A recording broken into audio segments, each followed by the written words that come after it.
어려움을 당한 가정들을 보면요, 질문을 받기가 곤란한 두 가지 질문이 있습니다. 부부관계는 어떠신가요? 요즘 자녀들은 어떻게 지내나요? 이런 질문을 받으면 되게 곤란해집니다. 여러분, 어느 가정에서 한 남자가 불륜을 저지르고, 그리고 또 그 아들이 강간을 하고, 강간을 한 나머지 그 형제가 살인까지 저질렀다면 그 가정을 생각할 때에 사람들은요, 너무 심하다고 생각할 거예요. 근데 이러한 일들이 다윗의 가정에서 이뤄진 것입니다. 경건한 가정이라 해도 안전할 수가 없습니다. 다윗이 하나님의 마음에 합한 사람이었지만 하나님에 대한 그 마음과 하나님과의 관계를 가정 안으로 가져가지는 못했습니다.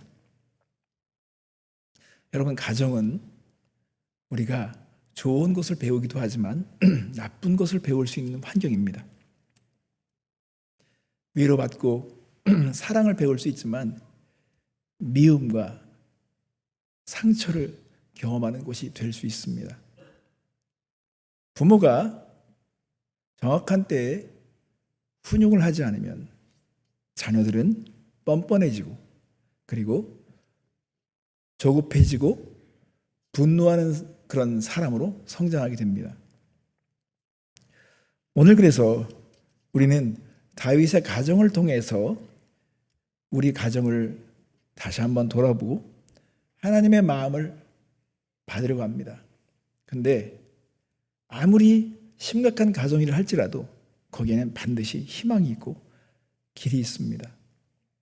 제가 얼마 전에 유튜브에서 새롭게 하소서라는 가정을 어떤 목사님의 간증을 들었어요. 근데 그 가정에 큰 어려움이 닥쳤어요. 목사님이 목회를 하시는데 목사님이 또 중병에 걸렸어요. 근데 아들이, 고등학생 아들이 충격적인 소식을 들려준 것입니다. 여자친구와 성관계를 갖고 임신을 하게 된 것입니다. 목사님이 정말 크게 낙심을 했습니다. 근데 목사님이 이 사실을 숨기고 싶었어요. 왜냐하면 목회에 큰 지장이 있기 때문에. 그렇지만 하나님 앞에서 결단하고 성도들 앞에서 공개를 했습니다. 제가 이런 부분에 책임을 지고 목회를 사임하겠습니다. 저는 아들에 대한 이 부분에 대해서도 제가 책임질 것입니다. 성도님들이, 목사님이 평소에 목회를 진실하게 하셨는지 성도님들이 다 그것을 감싸 안고 받아주기로 했습니다. 그런데 놀라운 일이 생겼어요. 그 며느리가, 고등학생 며느리가 집에서 이제 사는 거예요, 같이. 근데 애가 생겼잖아요. 근데 애를 바라보면서 이 목사님이 치유가 되는 거예요. 애가 막 둘 생기고 그러면서 이 목사님이 회복이 된 거예요. 물론 이런 케이스들은 모든 경우에 다 들어맞는 것이 아닙니다. 하나님은 그 개인의 고유한 환경과 상황들을 아시고 그 마음들을 다 테스트하시죠. 근데 믿음의 결단을 내렸을 때 하나님은 길을 내십니다. 바다에 길을 내시고, 여러분, 하나님은 사막에도 길을 내시죠. 그런 길을 경험하게 되는 것입니다. 우리가 우리의 삶이 아무리 우겨쌈을 당하고 절망적이고 정말 길이 안 보인다 할지라도 믿음의 결단을 가지고 하나님 앞에서 말씀대로 살겠다, 그러면 하나님께서 옮기시는 역사가 있습니다. 우리는 이것을 믿습니다. 자, 그럼 우리가 말씀으로 들어가 볼까요? 1절 말씀에 13장 1절 말씀을 보겠습니다. 사무엘하 13장 1절 말씀 보면 그 후에 이 일이 있느니라 이렇게 시작됩니다. 그 후라고 하는 것은 다윗이 밧세바를 범하고 나서 불륜 사건이 있고 다윗이 그 충성스러운 우리아를 살해한 일들이 있고 나서 있고 나서 있었던 일이라는 것입니다. 부모가 심은 것은 거두게 되죠. 오늘 다윗 가정에 장자 암논이 한 여인을 집착하고 있습니다. 그런데 그 여인이 한 가정 안에 있는 자매라는 것이죠. 여러분, 암논은 죽지 않기만 하면 그는 다윗의 후계자로 이미 지목된 사람입니다. 장자이기 때문에. 그런데 하나님의 마음에 합한 이 다윗이 꿈꿨던 그 예배하는 나라가 있었는데, 다윗의 장자는 하나님과의 관계에 대한 관심이 있는 것이 아니라 한 여인에 집착하고 있습니다. 그것도 정상적인 관계가 아닌 친가족에 있는 그 자매에 대해서 지금 사랑병에 걸려 있는 것입니다. 1절 말씀에 다윗의 아들 압살롬에게 아름다운 누이가 있으니 이름은 다말이라. 다윗의 다른 아들 암논이 그를 사랑하나 되어 있습니다. 암논은 다말을 향한 그런 끊임없는 생각이 떠나지 않았습니다. 여러분, 너무 생각하다 보니까 그냥 병이 걸렸어요. 그리고 이게 법적으로 되지 않는다는 걸 알기 때문에 우라통이 터지는 거예요. 갖고 싶은 거예요. 날마다 막 상상하는 것입니다. 2절 말씀에 그는 처녀이므로 어찌할 수 없는 줄 알고 암논이 그의 누이 다말 때문에 우라로 말미암아 병이 되니라. 우리가 우리 자녀들을 키우다 보면요, 이 아이들이 사춘기를 넘어가면서부터 마음을 탁탁 걸어 잠그니까요, 그들이 뭘 고민하는지 어떤 생각으로 잠이 드는지를 우리는 잘 알지 못합니다. 암논이 지금 자신의 누이 때문에 이렇게 사랑병이 걸려 있는 것을 다윗은 알지 못했습니다. 그런데 이 암논의 친구 요나답이 성경에는 간교했다고 말합니다. 요나답이 이 암논의 얼굴 표정을 보니까요, 심상치가 않거든요. 너 뭐 때문에 이렇게 괴로운 표정이냐라고 하니까 암논이 친구에게 솔직하게 얘기합니다. 그러니까 요나답이 암논을 어떻게 취하는지 그 방법을 구체적으로 알려줍니다. 그래서 3절부터 11절까지 말씀이 다말을 강간하는 이 과정을 자세하게 그려줍니다. 어떻게 설명할까요? 요나답은 간교했습니다. 다윗이라고 하는 사람의 그 약한 마음을 간파했습니다. 그래서 야, 네가 아파서 막 누워서 다 죽어가는 척해. 그럼 아버지가 찾아오겠지. 그러면 아버지가 물어볼 거 아니야. 너한테 뭐 해줄까? 그러면 제가요, 다말이 와서 음식을 해줘서 그거 먹으면 나을 것 같아. 이렇게 말하는 거예요. 그러니까는 그 말이 정말 딱 마음에 들었습니다. 그래서 실제 그걸 연기처럼 했습니다. 암논은 막 누워서 가지고 갑니다. 다윗이 찾아와서 막 걱정하면서 너 어떻게 해야 될 거냐, 어떻게 도와줄까 하니까 다말이 와서 음식을 차려주고 제 입에 넣어주면 저는 금방 나을 것 같아요. 그 말대로 다윗은 다말에게 명령했습니다. 너 암논에게 가서 음식을 좀 차려줘라. 내 오빠가 아프니까 네가 도와줘야 되지 않겠냐. 다말은 그 말에 순종하고 암논에게 갔습니다. 그런데 암논은 음식에 관심 있는 게 아니죠. 음식을 차려주니까 내가 내 침실로 와서 먹겠다고 침실로 끌어들여서 결국은 강제적으로 폭행을 하려고 했습니다. 여러분, 우리 가정은 안전한 장소인 것 같지만 이 안전한 장소에서 수많은 성폭행이 일어납니다. 우리는 이런 것들을 계속 듣고 있습니다. 그런데 이러한 사건이 일어났을 때 어떻게 반응하는 건 너무 중요합니다. 암논은 11절 말씀이면 강제적으로 그에게 먹이려고 가까이 가지고 갈 때 암논이 그를 붙잡고 그에게 이르되 나의 누이야 와서 나와 동침하자 이렇게 말했습니다. 여러분, 왜 사람들은 강간이라고 말할까요? 그것은 힘이 없는 사람을 강제적으로 그렇게 취하기 때문에 강간이라고 말하죠. 강제로 취한 것입니다.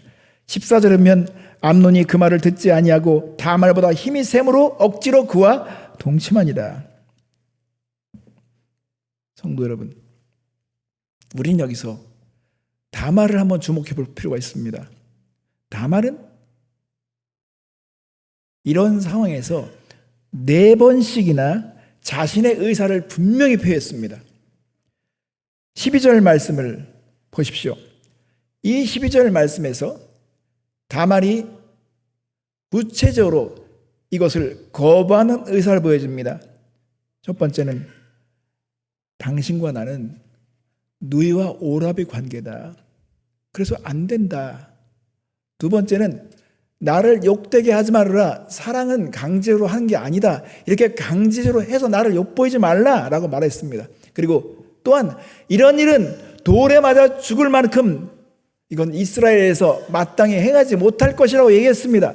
그리고 이런 어리석은 짓은 행해서는 안 된다고 거듭거듭 강조하며 얘기했습니다.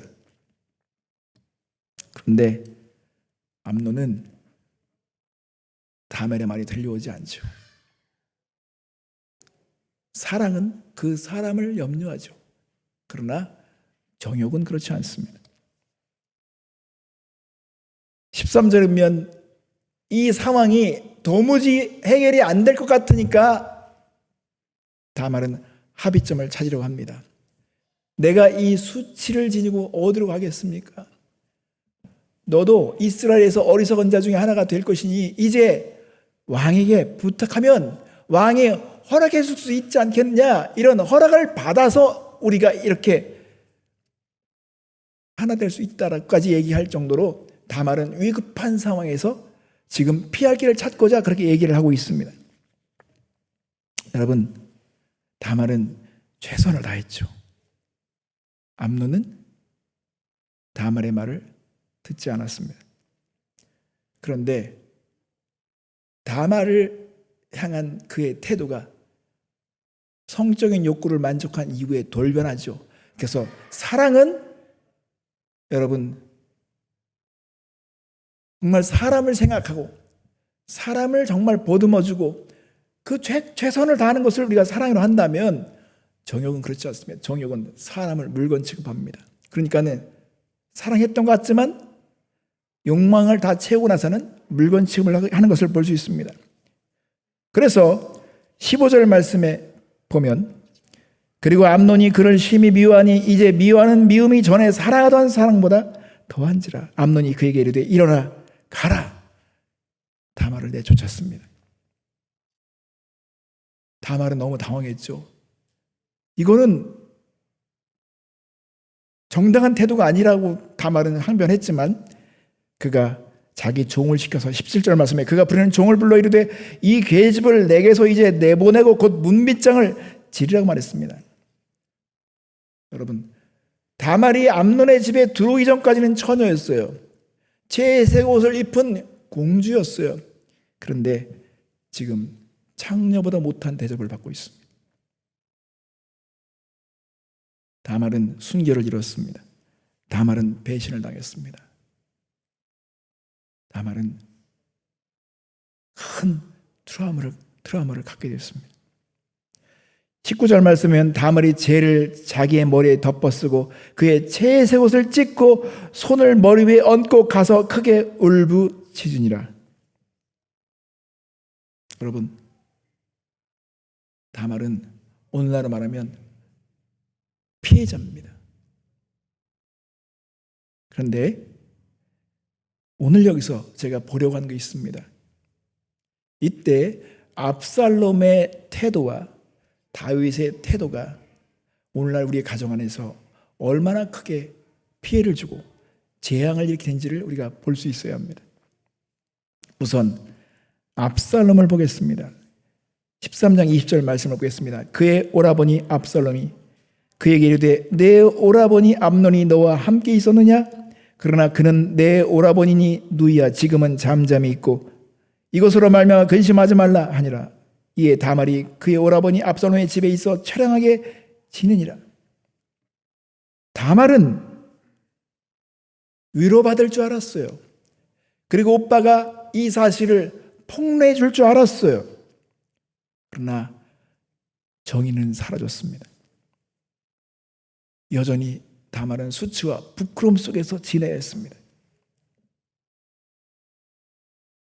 오늘날 우리 가정과 교회 안에서는 어떤 문제가 있을 때 이것이 우리의 명예에 손상이 갈까봐 사람들이 어떻게 해석할까 두려운 나머지 적당하게 윤리적인 기준을 포기할 때가 있습니다.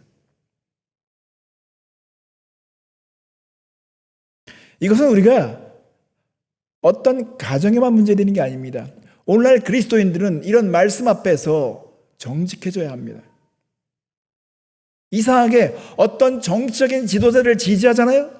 그러면 그 사람이 범죄를 저지르고 가늠을 해도 그게 눈에 잘 안 보이는 거예요. 그리고 그 말을 하면 내가 주장하는 이 논리가 모순이 될까 봐 잠잠히 조용히 하라고 말합니다. 그러나 상대방의 것은 막 샅샅이 뒤져서 막 폭로를 합니다.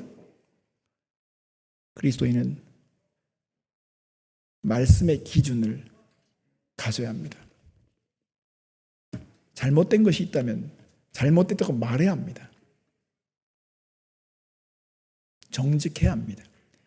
우리가 그것에 대해서 침묵했을 때 우리 안에는 더 큰 상처가 남게 되어 있습니다. 압살롬은 왜 다말에게 침묵하라고 했을까요? 성경에 잘 나와 있지 않지만 압살롬은 보복을 준비합니다. 다 자기를 위한 생각이에요. 다말을 위한 생각이 아니라 다 자기를 위한 계획입니다. 어쩌면 암논이 자기 앞에 서 있기 때문에 암논을 제거하지 않으면 자기는 아무런 권리도 없고 순수도 없다고 생각했는지 모르겠죠. 기회가 왔다. 아주 절호의 기회가 왔다고 생각할 수도 있습니다. 아니면 그 분노심을 그가 그렇게 표현했을지도 모릅니다. 여러분, 다말과 압살롬에게는 다윗이라고 하는 아버지가 있었어요. 그런데 왜 이 자녀들은 이런 상황 앞에 침묵을 결정했을까요? 우리가 가정에서 살다 보면요, 자녀들은 부모에 대해서 파악되는 것이 있습니다. 그 아버지, 어머니의 동선을 그리면서 계속 익숙하다 보면요, 요 다음에 무슨 말이 나올지를 다 레코딩된 것처럼 딱 다 이게 새겨져 있어요. 그래서 바로 나옵니다. 요때 요 말이 나오겠지. 근데 거의 정확합니다. 다윗의 자녀들은 아버지의 범죄와 아버지의 그 나약함과 아버지의 이 수비적인 자세, 이 수동적인 자세를 파악했던 것 같아요. 아버지는 이 문제에 대해서 나설 수 없을 거야. 아버지는 이런 문제에 대해서 나설 수 있는 자격이 없을 거야.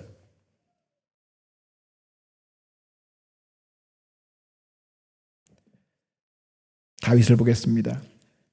사무엘하 13장 21절 말씀에 보면 다윗 왕이 이 모든 일을 듣고 심히 노했다고 합니다. 여러분, 다윗 왕은 노했습니다. 그런데 안타까운 것은 이것이 전부였습니다. 다윗은 행동하지 않았습니다. 책임지지 않았습니다. 여러분, 다말이 누굽니까? 다말은 다윗의 사랑하는 딸입니다. 딸이 이렇게 심한 상처를 입었고 폭행을 당했는데 다윗은 분노하기만 하고 다말을 감싸주지도 않고 여기에 대해서 어떤 처벌을 내리지도 않습니다. 잠시 후에 보겠지만 이러한 자세가 오늘 우리 가정에게 어떤 일들을 만들어낸지를 보게 될 것입니다. 다말은 아버지의 말씀에 순종하다가 폭행을 당한 것입니다. 다윗은 다말에게 암논의 집에 집어넣어줬어요. 폭행을 당했어요. 그런데 아버지로서 아무런 책임을 지지 않고 있는 것입니다. 13장 7절 말씀에 다윗이 사람을 그의 집으로 보내 다 말하게 이르되 이제 내 오라버니 암논의 집으로 가서 그를 위하여 음식을 차리라 이렇게 말했던 것입니다. 그런데 다윗은 이러한 사실을 알고도 행동을 취하지 않았던 것입니다. 다말은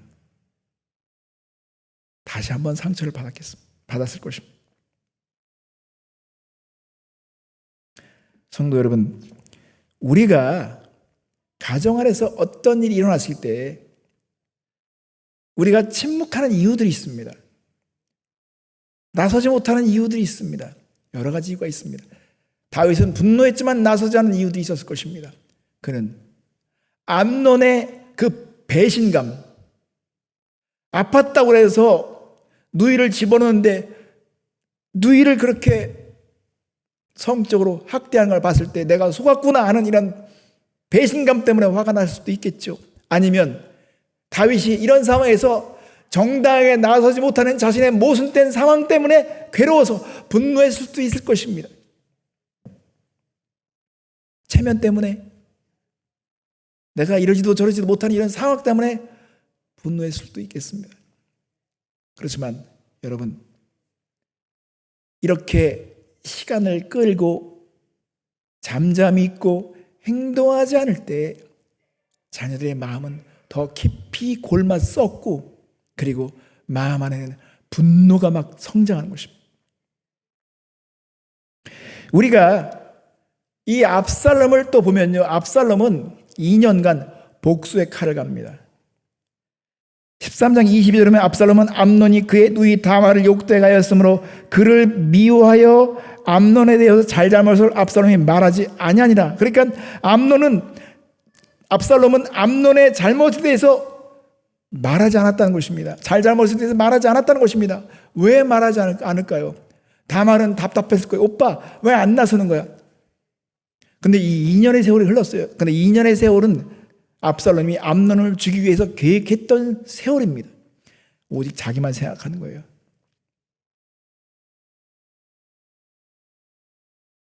성도 여러분, 우리가 가정에서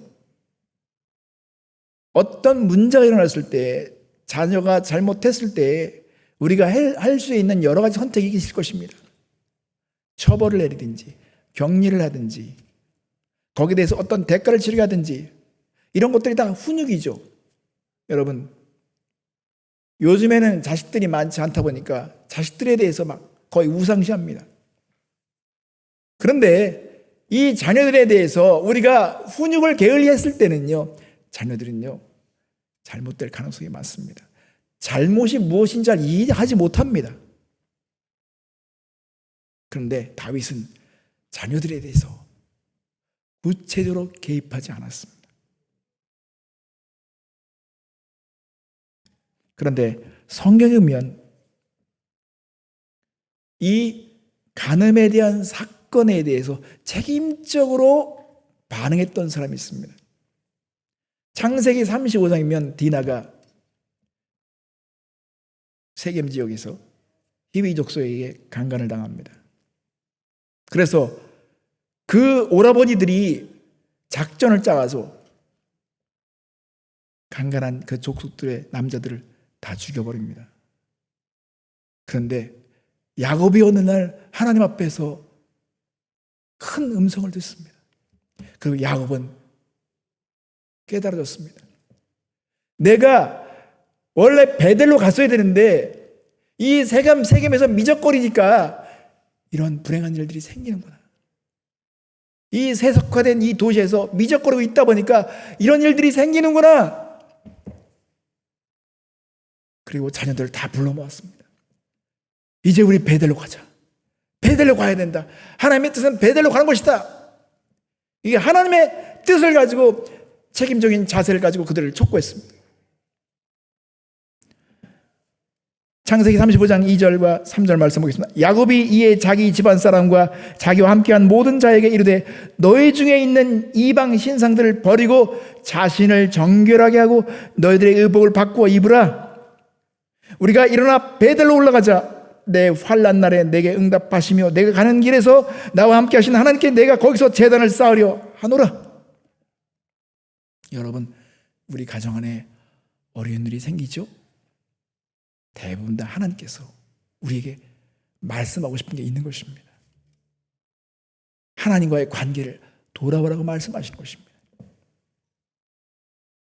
다윗은 하나님의 마음에 합한 사람이라고 말하죠. 그러나 그 하나님의 마음에 합한 사람이 하나님과의 그 깊은 친밀한 관계를 가지고 그 관계를 가족 속에 옮겨놨어야 됩니다. 자녀에게 하나님과 관계를 촉구했어야 됩니다. 하나님을 잘 믿도록 그가 부지런히 양육하고 개입을 했어야 되는 것입니다.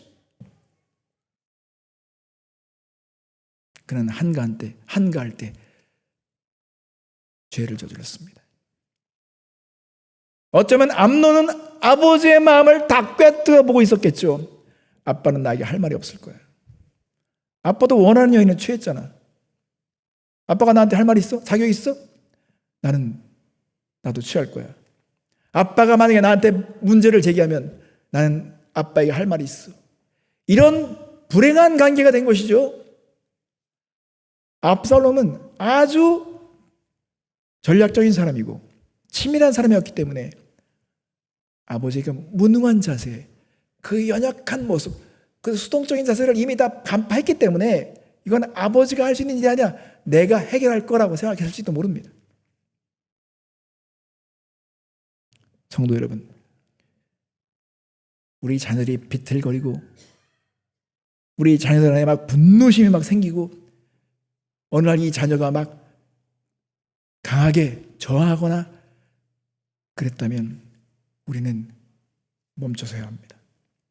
그리고 하나님 앞에 물어야 합니다. 하나님, 내게 무엇을 원하시는지 말씀해 주십시오. 내가 책임적인 자세로 나아갈 것입니다. 여러분, 우리가 다윗처럼 이렇게 수동적인 자세를 취하잖아요. 특히 부모가 자녀들에 대해서 방임하고 무책임한 자세를 취하잖아요. 그러면 자녀들 안에 분노가 자라는 거예요. 분노가 성장하는 것입니다. 만약에 자녀 안에서 어떤 분노심이 막 표출된다, 그러면 우리는 생각해 봐야 합니다. 내가 무엇을 잘못했는가? 내가 어느 부분에 지금 실수를 하고 있는지를 생각해 봐야 하는 것입니다. 그리고 압살롬과 다윗은 5년이라는 세월 동안에 격리가 이루어졌습니다. 다윗이 만나주지 않았습니다. 사람은 특히 인격이라고 하는 것은요, 모순을 싫어합니다. 모순된 걸 견디지 못해요. 다윗은 머리로는 이해하지만 받아주고 싶지만 애정이 가지만 꼴도 보기 싫은 거예요. 자기 모습을 보는 것 같아서. 그리고 이 자녀들을 핸들할 수 있는 그런 기술이 없습니다. 난 생각해 봤어요. 저희 아버님이 중학교 때 아버님을 잃으셨어요. 저희 할아버님이 돌아가신 거죠. 일찍 돌아가신 거죠. 저희 아버님이 중학교 때 가장 노릇을 하는데, 중학교 때 가장 노릇을 뭐 어떻게 하겠어요? 형제들은 많고. 그러니까 할 수 있는 일이 그냥 권위적이고, 그리고 막 이렇게 엄하게 하는 거예요. 잘못될까 봐. 이게 막 몸에 밴 거예요.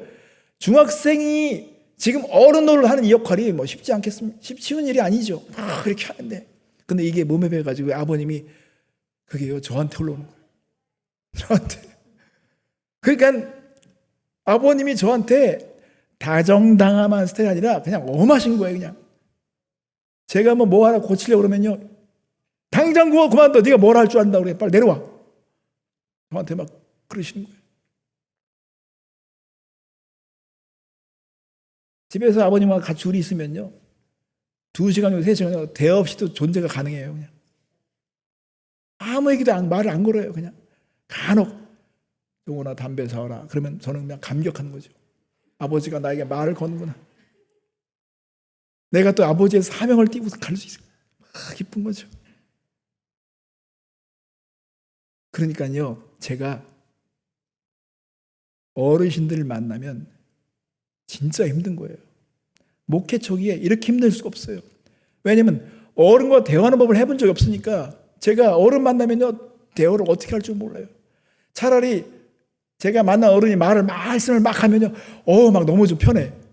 난 반응만 하면 되는데, 이분도 저처럼 잘하셨는지 말이 없으면 그 침묵은요, 완전히 저한테요, 진짜 힘든 거예요. 그래서 제가 신방하거나 뭐 하면요, 미리 사전 질문까지 다 준비하고 갑니다. 오늘 무슨 질문하고 무슨 대화를 뭐 해야 되냐, 이거 질문에 가야 되는 거예요. 진짜 많이 노력했습니다. 근데 제가 이런 고통을 하니까 제 아들에겐 이런 걸 물려주고 싶지 않은 거예요.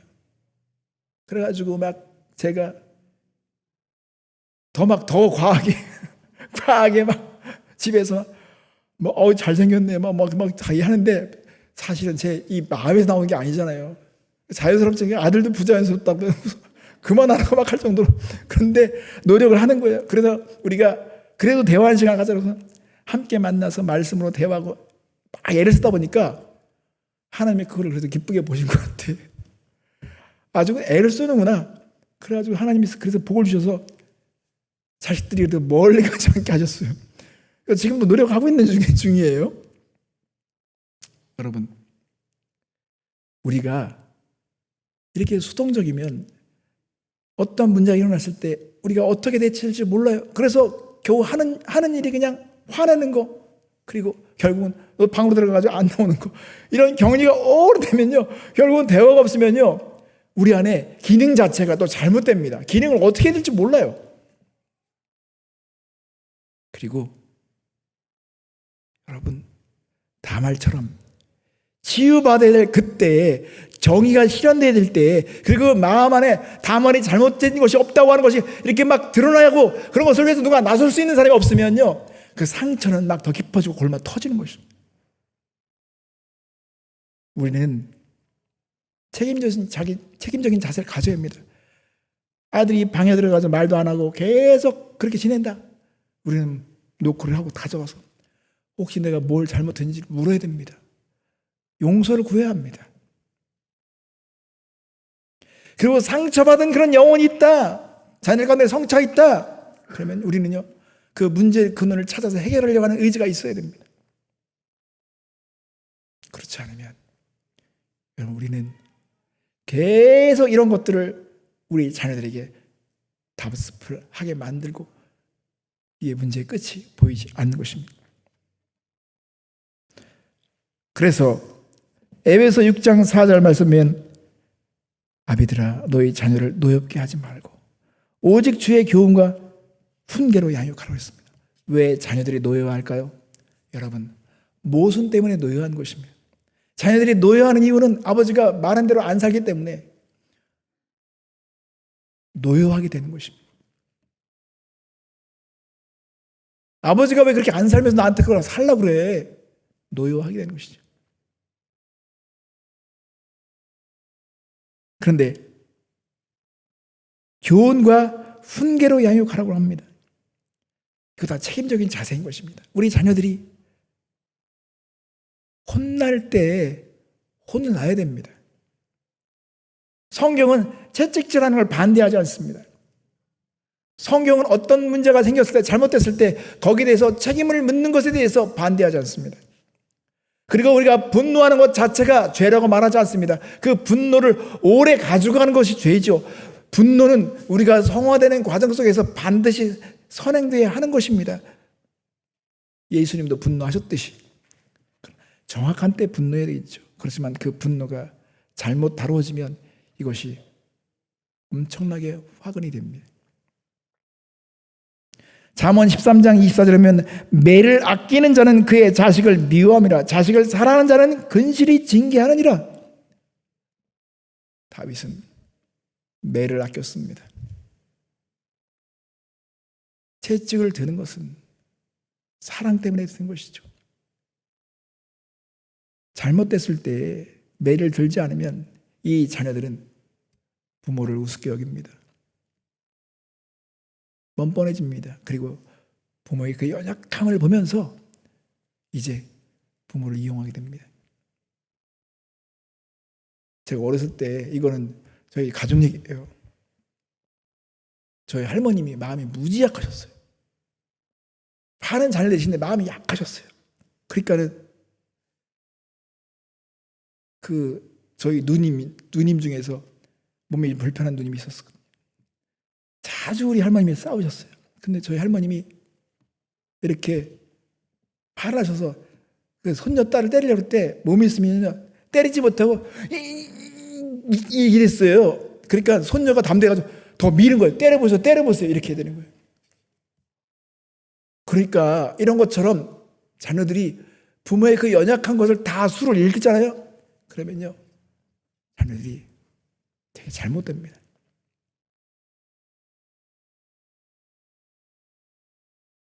제가 이 뇌졸중을 겪으면서 이 뇌졸중의 증상에 대해서 많은 글들을 읽었어요. 그러면서 갑자기 오늘 이 말씀을 준비하는데 딱 떠오르는 거예요. 여러분, 뇌졸중에서 fast라고 하는 말을 되게 중요하게 생각합니다. face, arms, 무슨 말인지 알죠? 그 다음에 speech. 만약에 얼굴에 웃음을 보이는데 이 얼굴이 약간 좀 대칭이 잘못됐다, 그러면 뇌졸중 증세에 전조 증세가 있는 거라고 그래요. 그리고 팔을 보니까 팔에 이 균형이 안 맞아요. 팔에 힘 한쪽이 약해져요. 그럼 뇌졸중 조기 증세가 있는 거예요. 그리고 말이 어눌해요. 스피치가. 그러면 뇌졸중이니까 빨리 행동해야 된다. time to act라고 해요. 빨리 행동해야 될 거라, 병원에 빨리 가야 된다고 말하죠. 근데 이것은 오늘 우리의 가정에서 행해져야 될 일인 것 같아요. 만약에 우리 자녀들의 얼굴빛이 어둡다, 뭔가 이 얼굴빛이 심상치 않다, 여러분 우리 행동해야 될 일입니다. 그리고 우리가 자녀들 이렇게 안아주려고 다리 안아주는데 얘가 막 뻗팅기고 서로 안아주지 못하는데 부자연스럽다, 이거 뭔가 문제가 있는 것입니다. 그리고 이 스피치 말에서 갑자기 막 분노가 나오거나 막 이 반항하는 말이 나오거나 이 말에 뭔가 이 문제가 있다, 그럼 여러분 time to act, 여러분 행동해야 될 때입니다. 책임적인 자세를 발휘해야 될 때입니다. 제가 처음 말씀드렸듯이 언제나 하나님의 말씀 안에는요 항상 소망이 있습니다. 여러분, 오늘 우리의 자녀들은요 하루아침에 그렇게 된 것이 아닙니다. 가정의 문제는 하루아침에 그렇게 되는 것이 아닙니다. 이게 서서히 시간이 갈수록 수비적인 자세로 계속 시간이 가면 결국은 자녀들은 그렇게 형성이 되는 것입니다. 부지런히 간섭해야 합니다.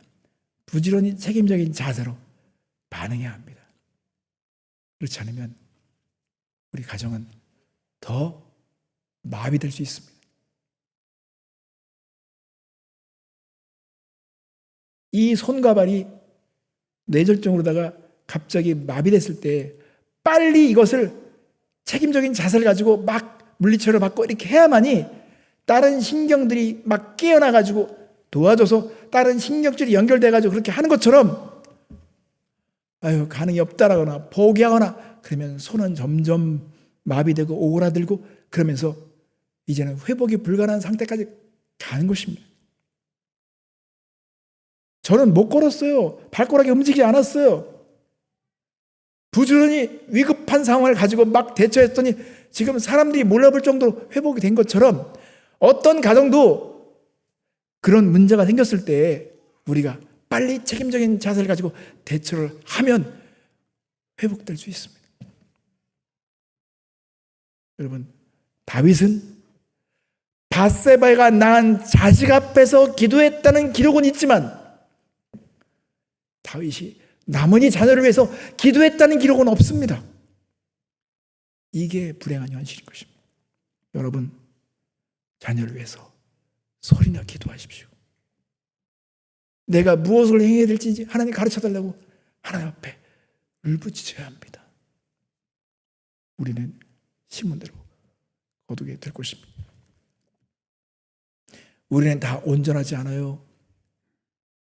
저는 여전히 우리 자녀들한테 책상이 왜 이렇게 지저분하냐는 말을 듣습니다. 온전하지가 않습니다. 그렇지만 그것이 영적으로 정말 치명적인 것이냐 아닌지를 분별해 봐야 합니다. 요즘에 우리 자녀들은 우울증이 많습니다. 분노가 해결되지 않으면 우울해지죠. 우리 자녀들 가운데 죽음을 생각하는 자녀들도 있습니다. 여러분, 부모는 정말 책임적인 자세를 가져야만이 자녀를 살려낼 수 있고 자녀를 사랑할 수 있습니다. 우리 베들로 가자. 얘들이 예배드리지만 하나님과의 관계에 관심이 있는지, 하나님을 만나고 있는지 우리는 관심을 가져야 합니다. 성경 안에서 하나님의 진리를 경험하고 있는지 맛보고 있는지 우리는 관심을 가져야 합니다. 책임적인 자세로 막 들어가야 합니다.